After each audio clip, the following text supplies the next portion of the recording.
Now, our next keynote speaker may not have travelled over the oceans, but he definitely has travelled across this morning to be with us today. Dr. Karaitiana Taiuru is absolutely no stranger to eResearch New Zealand, supporting and being with us for a number of years prior to this, and thank you for coming back. We're so thankful to have him with us today. If you've got any queries surrounding Māori data sovereignty, cultural rights, Indigenous data, or even Māori AI, Dr. Taiuru is your man. He brings extensive expertise in matoranga, tikanga Māori, and advocacy for digital Māori rights. He has a profound understanding of the intersection between Māori knowledge and emerging technologies. I'm personally a massive fan of Dr. Karaitiana's work. Every day I learn something new, especially not coming from a technical background. It's easy to understand, and he gives you guidance where needed. Allow me in welcoming Dr. Karaitiana Taiuru.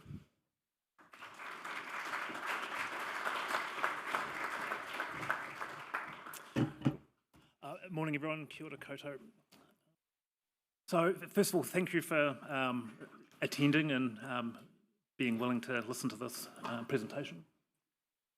I've basically put this presentation into 6 key themes. Assuming that some people will be familiar with some themes and some people won't be familiar with others, so I will just try and go through this. So over the past 30 years, I believe that we've had an opportunity to stop the racism, the violence, the misogyny with technologies, but unfortunately we've never had that opportunity to do it. So it's my goal in life, my professional goal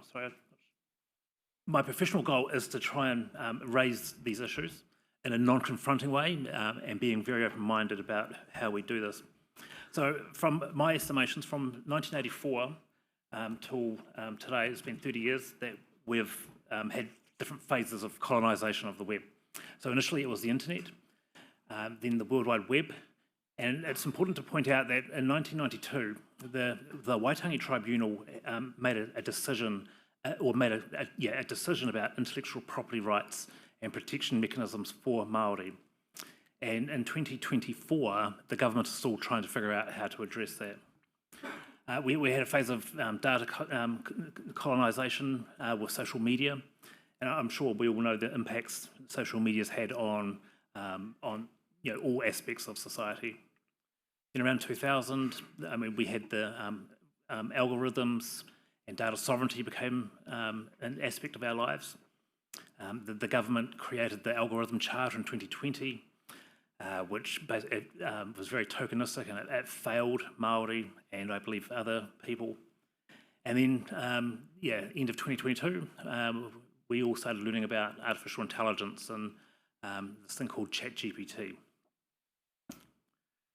So for any researchers and people in technology, I think there's some good research saying that most of us are interested in ethics and concerned about bias.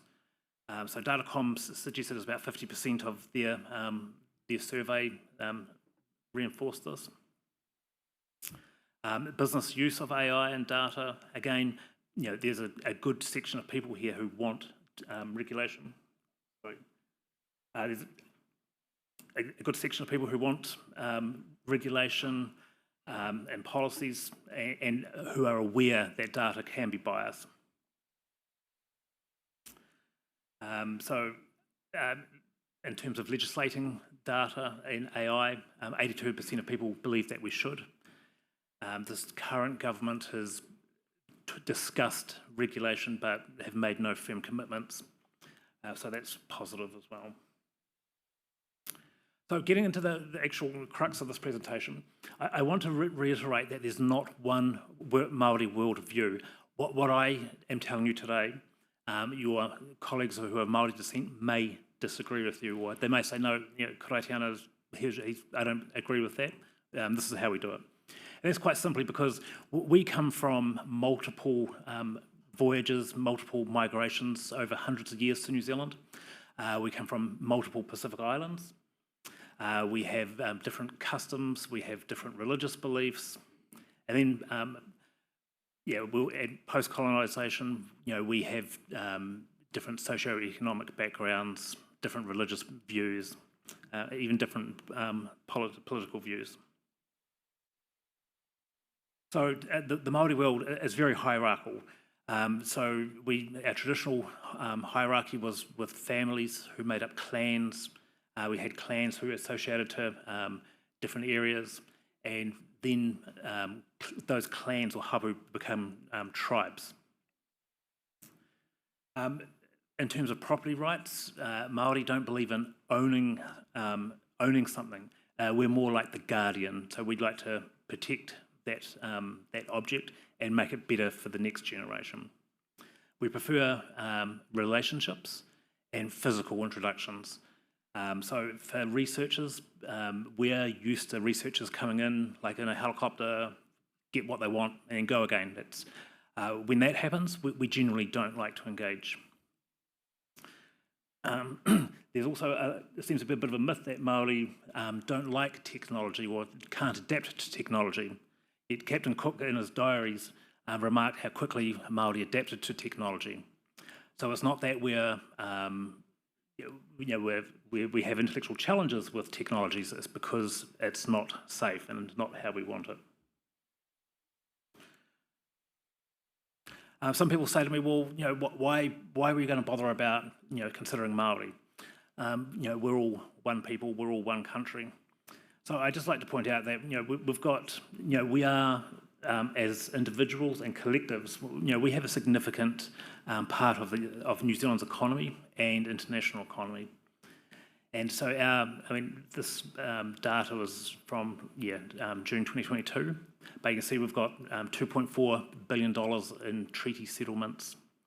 The Māori economy was estimated to be 70 billion, and it's expected by 2030 that the Māori economy will be more than 100 billion. We've got more than 10,000 Māori businesses. And so this is just some, for researchers who need the economic motivation, there's some facts there. It's important, as I said, with engagement, is to have proper consultation with Māori. And so it's not always just, so-and-so's Māori, I'll go and talk to him or her and that'll be my consultation. It needs to be genuine consultation and understanding of Māori society. There's a real need for government and academia to work with Māori, and that it can be, I think there's a number of different ways that can happen, but each university, each research organisation and government agency needs to design their own engagement processes. There's also a real need to understand that there's a Western perspective of science and there's a Māori perspective of science, which we call mātauranga.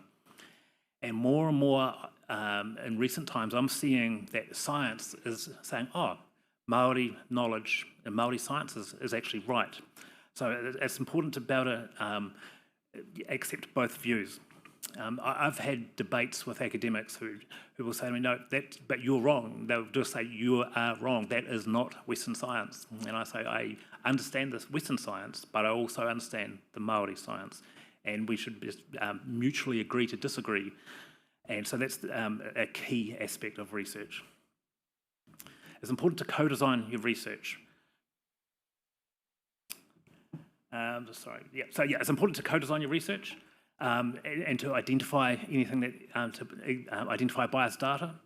One of the best ways to do this is to have diverse research teams. Identify what Māori may want out of the research, and consider what negative statistics might come from your research and how that can be flipped around. So there's a number of legal and constitutional obligations or considerations with Māori and research. So the very first constitutional agreement between the British and Māori was in 1835. He waka pūtanga, which is also recognised by the Waitangi Tribunal. We have Te Tiriti o Waitangi, which was signed in 1840. So I use the word te tiriti o Waitangi because this is the Māori language version which was agreed to and debated by Māori. We have the New Zealand Constitution Act of 1852 also recognised te tiriti in he waka pūtanga. In 1975,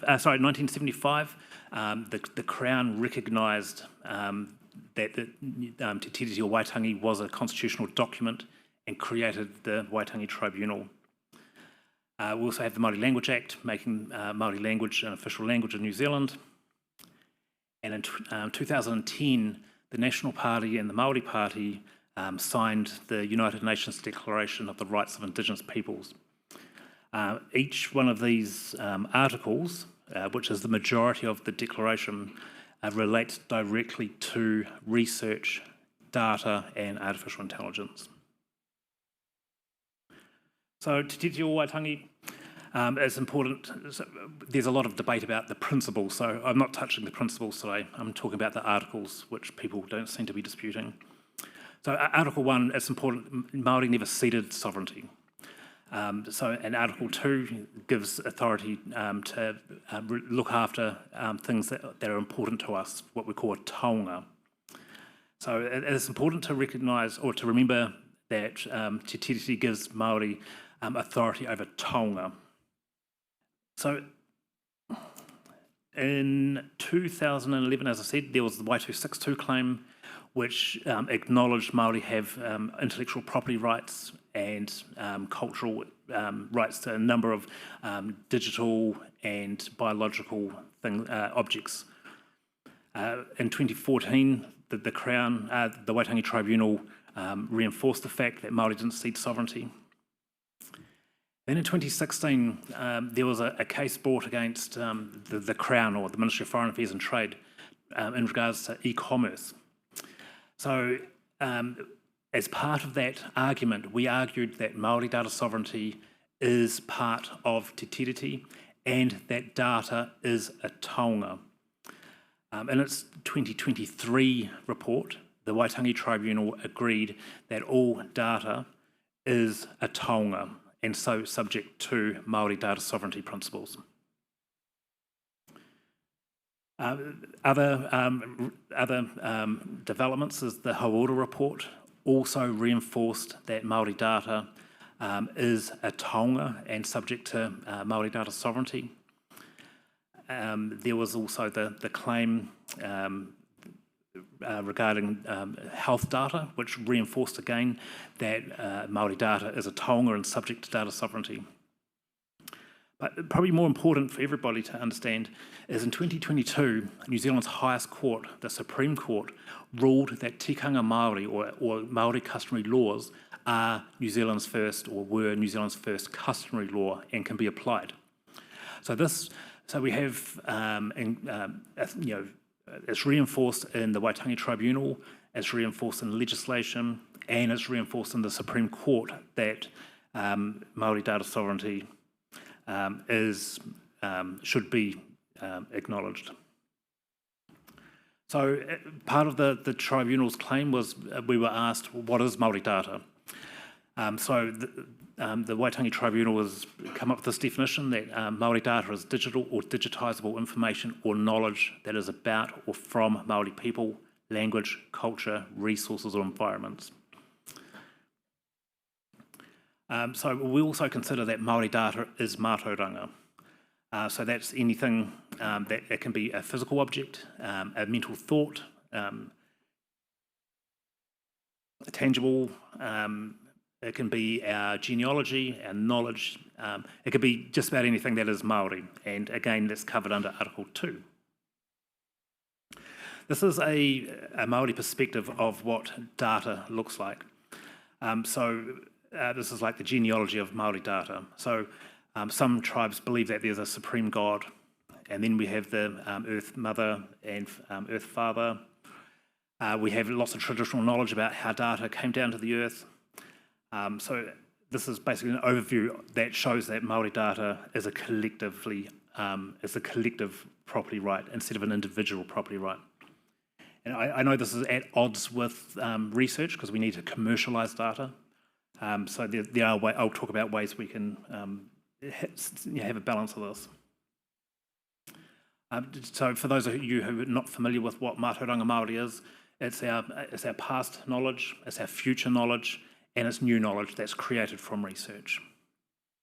More legislation that identifies the obligations of Te Tiriti o Waitangi and digital data, Digital Identity Services Trust Framework Act in 2023, the Data and Statistics Act 2022. And while the Privacy Act doesn't explicitly talk about Te Tiriti rights to data, the Commissioner does have an obligation to consider cultural matters. We also have 3 instances where legal personhood has been given to a forest, a mountain, and a river in New Zealand. I argue that we need to be prepared that at some stage in the future, legal personhood could be given to Māori data using the same principles as these 3 examples here. So with the research, it's important that existing commercial IP remains with the research company. It's important that any Māori data that you use remains with Māori, and also any new data that's created should be in the ownership of Māori. And then there should be commercial IP agreements to share any research and knowledge that's created. As I said, ChatGPT, BAR, all the different available technologies, generative artificial intelligence, none recognise Māori. They're all biased with Māori. So it's important to, if you're going to use any sort of GAI or LLM, is to fact check what you're finding. So I just did some initial tests. So between all of the different artificial intelligence systems, most of them don't recognise who Māori leaders are. They mix it up. So one example was Tātipini O'Regan was described as being a female and then used someone else's attributes. There's also, it doesn't distinguish between male and female. It's our epistemologies have been changed. So I asked it what was the creation story for Māori, and it produced text in Māori, which was, I thought, oh, that's cool. But then I was reading it, and I was like, this is really familiar. And it was actually just a direct translation of the Book of Genesis from the Bible. So, so if you don't fact check this, you could end up thinking that that knowledge is true. So Māori data sovereignty, as defined by the Waitangi Tribunal, is Māori data governance. The principles, structures, accountability, mechanisms, legal instruments and policies through which Māori exercise control over Māori data. So there's 6 principles of Māori data sovereignty, which I'm going to discuss. So the first principle, authority or rangatiratanga. This puts the emphasis on you need to identify what is Māori data and then create metadata to identify what that data is and how it fits into Māori society. There's data sets that you can use that are freely available online. These cover marae, iwi, tribes, and hapu and marae. Yep. It's also important to consider where your Māori data is being stored. Is it in New Zealand? Is it overseas? And actually have a good stock take of that. It's important to understand where that Māori data came from, especially if you're using genomic research. It's important to know the exact geographic location or as close to as you can. It's also important to work with Māori to increase your metadata. So whanaungatanga or obligations. Again, it's understanding that there's a collective right to data, and whether the data is anonymised or statistical, it's still important to understand that it's Māori data and it falls under the rights of Māori data sovereignty principles. It's really important as researchers to make public statements that you're committed to Māori data sovereignty principles, to Te Tiriti, and yeah, and then also to you have the capacity to do audits of data, algorithms for bias. And I'm not qualified to say this, but I would strongly suggest also having audits to ensure that your data is not sexist and it's not discriminating against other religious groups as well. The collective benefit, so I keep on talking about this, is the importance to engage with Māori, have Māori governance, Māori staff, encourage junior academics and the like to increase their knowledge and to work with the local Māori. So manaakitanga, again, this is reviewing all your policies and ethical consents and ensuring that it does reflect the United Nations Declaration of the Rights of Indigenous Peoples. One of those articles is full, prior and informed consent, which is really important and at odds with some academic research. Ensuring that the intellectual property rights are allocated to Māori. Again, this is, it's not possible with many organisations, but it should be something that's considered.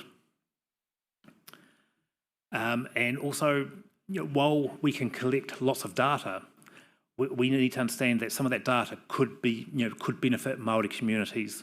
So the need, it's important to discuss and engage with communities to find out what might be needed. Reviewing licences, open data is not acceptable for Māori data. I refer to open data as terra nullius. It's very similar. We don't give permission for open data. Creative licences have been criticised heavily by Indigenous peoples all around the world for not recognising Indigenous knowledge. So they're the principles, and people often talk about these principles. So what I'm going to do now is I'm just going to discuss how you can implement these principles in real life. So based on engagement with universities and research organisations, I believe it's a five-step phased-in. So the first part important to implement data sovereignty is to implement a cultural safety audit of your human staff, your policies and your practices, and then actually implement change. Now this can be really daunting for some people. I've been involved with one audit where people thought they were really culturally safe and they knew our history, and they were actually brought to tears. They'd just go, "Oh my gosh, I did not understand." And so I think, but done in if this can be done in a courteous, respectful way, it's really beneficial. Engaging with te tiriti training is quite important. Again, there's a lot of misinformation about what te tiriti is and what it isn't. It's really important to just have a basic understanding of te reo Māori and being able to pronounce names. And if you do mispronounce someone's name, it just show them that you genuinely didn't mean offence. It's important to have a deep understanding of the Y2252 claim, which recognised Māori data sovereignty. Establishing a committee, a Māori data sovereignty committee, is really important. So this is like a job description I've come up with over the years. So it's important to have an individual who is familiar with te tiriti and all the tribunal decisions. Someone who's has an intimate knowledge of Māori data sovereignty and all the articles, an expert in tikanga Māori and mātauranga Māori, a local representative. It's important that at least one person has an intimate knowledge of Māori politics and what's going on in the media. This is important because it's you might be doing research which is already being undertaken or which has already been deemed offensive, there's a number of reasons for this. A data expert, and preferably that data expert will have expertise in AI as well. I say an expert in the privacy law and intellectual property law. Māori data sovereignty will, and it does, there is a conflict between Māori data sovereignty principles and the Privacy Act. And so that needs to be worked around. And of course, like with any other organisation, it's important to have someone who can make decisions. The auditing, so as I said earlier, it's important to understand where your data is being stored, because you might have a server based in, say, Australia, and people might think it's just stored in New Zealand. So it's important to actually understand where. It's also important to understand that if you have a server in America, then your data is subject to American laws. And so there's a number of privacy issues there and a number of conflicts with data sovereignty, Māori data sovereignty. It's important to understand who your Māori stakeholders are, both internally and externally. These are the people that you'll be needing to engage with throughout. It's important to have a stock take of all your policies so that they can be analysed to see if they do or do not meet the standards of data sovereignty principles. And as I said before, the 12 privacy principles, most of them do contradict Māori data sovereignty principles, but I refer to Section 21C of the Privacy Act, which gives the Commissioner that obligation to consider cultural rights. So engaging with your local Māori groups is important. If you're a national organisation, then I would really suggest engaging with either Māori groups or Māori data experts. So there's also that need. There's a need to remove bias with the current data. So again, this involves creating a new role, a Māori ethicist role, perhaps a Māori chief data steward who reports to senior management as opposed to the IT manager or someone who's too many tiers away from the decision makers. It's really important to have engagement teams. So instead of just having one person whose role is to engage with Māori, is have an actual team who can go and engage. The issue with just one person engaging with Māori is if they leave, then your relationship with Māori go out the door as well. It's important to be able to apply a Māori view of what data is and artificial intelligence is, and use that when explaining to Māori groups, what data is and what you can do. And it's also important to have analysts who work with Māori to understand if there's any possible or perceived bias in algorithms. So that's the presentation, and so I'm happy to take questions.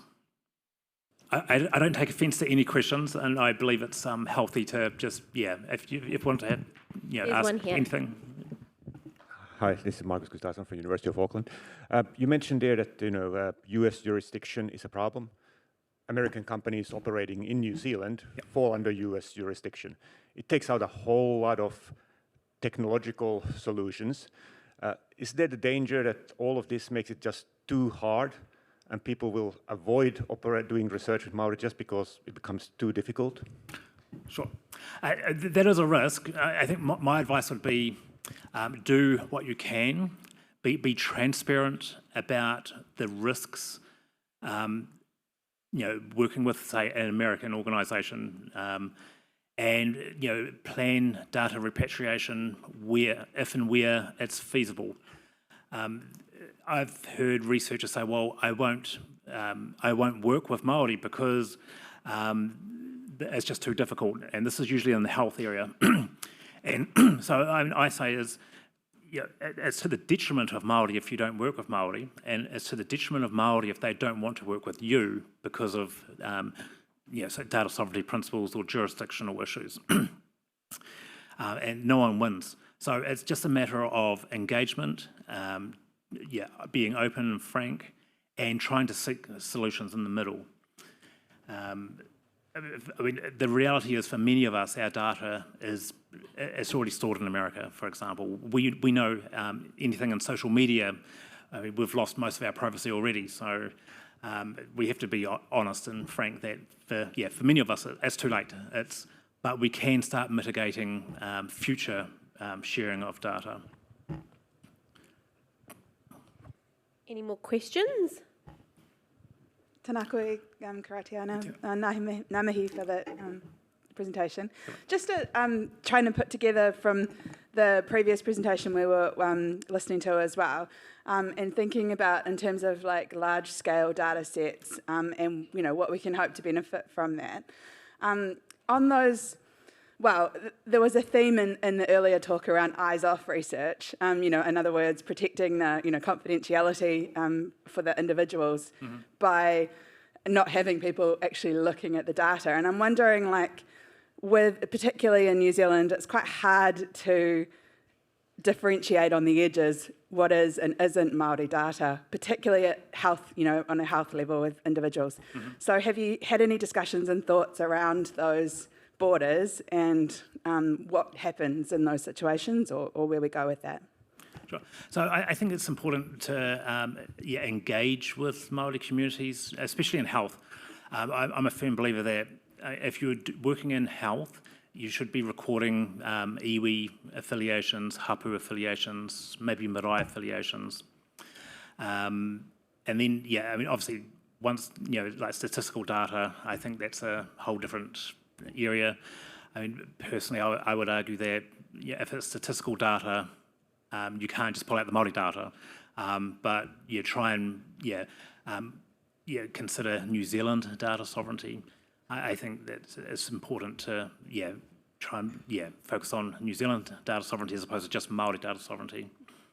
The communities that you've got data from will probably have their own ideas of what they expect from you as researchers and from data storage. And I think there's lots of room for discussions and change because we're still at a new stage where it's only just recently Māori data sovereignty has only recently been acknowledged in the tribunal. As it was only a few years ago that tikanga Māori's been recognised as common law, and we're still having those conversations. So I think being fluid and open is probably the best advice I could give. Just I think I was particularly struck by the idea of collective data ownership. So if I'm an indigenous person that would like to give my data for, diabetes research, and my clan doesn't want it, so does the right of the individual trample the ones of the community, the right of the community to data, or the other way around? That's a really good question.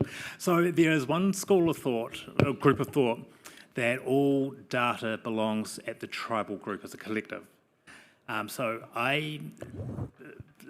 the issue with that is that not every single Māori person has signed away their rights to a tribe, for example. So it's a balancing act. So some data, the individual rights override collective rights. So health data would be an example. If my tribe wanted my genomic data, I would say no. If they wanted access to my GP data, I say no. Yet there's some collectives who believe otherwise, who they believe that they have that ownership. So it is a case-by-case basis. So things like knowledge, so say data about the environment is a collective ownership right, not an individual right. Does that indirectly? Sure. So this is, you're talking Western human rights versus... Are there any other kind of human rights? Okay, well, so there's Indigenous rights. So again, I think, there's the balance, right? I think, I'd like to have that discussion in more detail, actually, to be honest, but Any more questions? I'll just go one from the back. Can you give us a sense of where, on the Māori side, which fields Māori are most interested in? When we've engaged, a lot of it has been more on sort of data about economic opportunities for Māori. Health data is one that's been mentioned. Do you get a sense that there is a priority order for Māori as to what fields they want to have first? Sure. So I think it's quite diverse. It depends on what groups. Yeah. I mean, so for example, one of my tribes is really interested in commercial value of data. Then I know another tribe is just really interested in health data. So it really depends. But I'd suggest that environment, health, and economic are probably, generally in demand, as I suspect would be for, most people. But again, that's why it's important to engage with the communities, your local communities, and don't assume that because community A wanted this set of data, that community B will as well. Good morning, Doctor. I've got a bit of a technical question. So if we produce code based on Māori data or code that is specifically tailored to analyze Māori data, is that code still considered Māori data? And if yes, should it stay in the country? Mm-hmm. Sure. So there's two views of this. So one would be no, it's not, because it's code from someone who's not Māori. From a Te Ao Māori perspective, there's a lot of people who will say, yes, that is still Māori data because it uses Māori data. There's another perspective that will say that using the legal personhood of data, it would say that Māori data has a life essence associated with it, or what we call a mauri, and that any code or any system that Māori data is used with, shares that life essence and also becomes Māori data.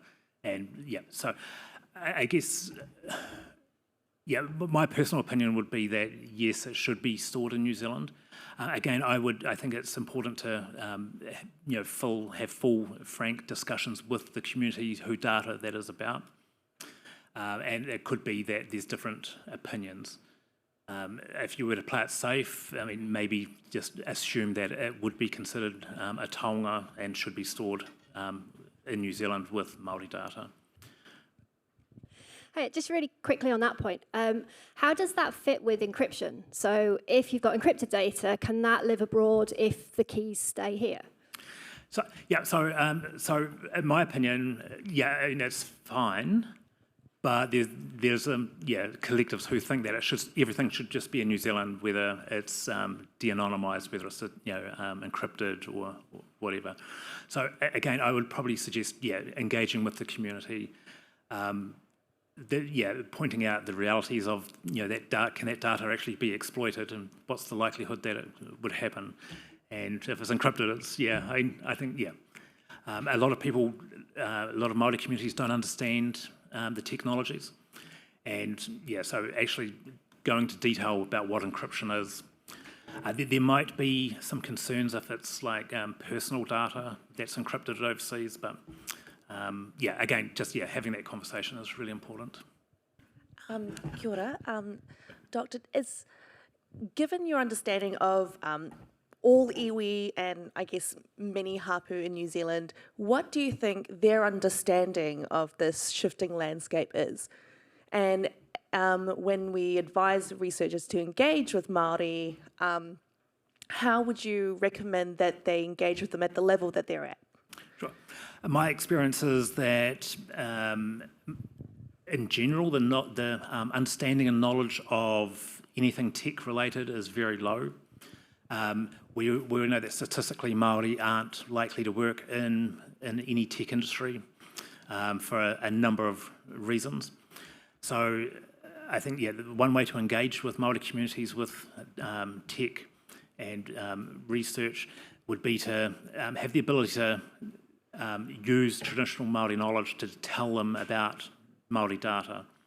So, for example, I would go to a community and I would talk about Tāne Mahuta, who in traditional Māori knowledge brought all the knowledge and data to Earth.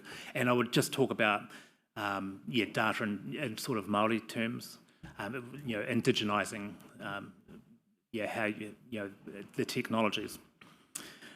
There's also a lot of misunderstandings about technology. I'm continually have Māori come up to me and go,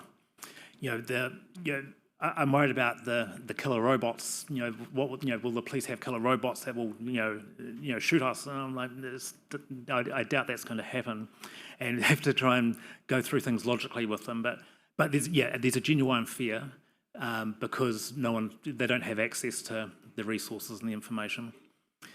We also know that our own data, just like with museums, gets taken by organisations and never given back, and sometimes used against us. So ensuring that there's that trust and full transparency will certainly help.